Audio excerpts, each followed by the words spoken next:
So good day mga kamak and twist, and here we are for another ride, quick chill ride on a Sunday in regards to our Ride Life group buddies. So ang destination supposed to be ay si Lola's Garden. Sa may Bukawi exit lang yan, madadaanan mo yung Philippine Arena.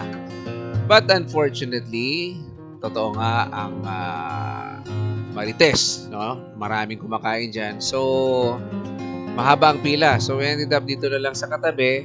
Mas mura yung breakfast, pero one set lang yan. Na-miss namin yung gatas ng kalabaw at kesong puti kay Lola. So, for next destination na lang yan. But all the same, enjoy pa rin. Happy to have this ride.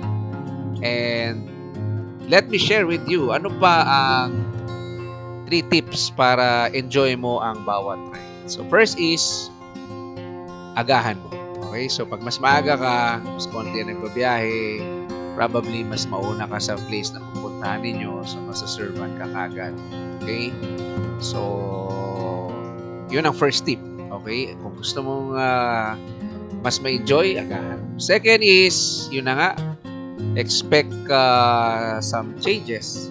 So, ganun talaga, no? Hindi mo naman kontrolado yung mga ganung bagay. So, para hindi ka na ma-stress, di ba? Enjoy mo na lang. So, meaning, puno or mahaba ang pila kay Lolas, lipat kami sa kabila. Ang objective naman ay breakfast ride. So, breakfast pa rin yun at nandun pa rin naman ang kwentuhan. So, okay na yun.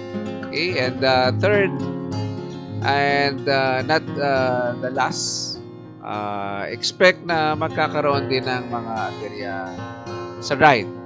Example, sa toll, sa mismong motor mo, sa maraming bagay. So, at the end of the day, sabi nga nila, don't sweat the small stuff. So, okay lang yun. Parte talaga ng biyahe yun.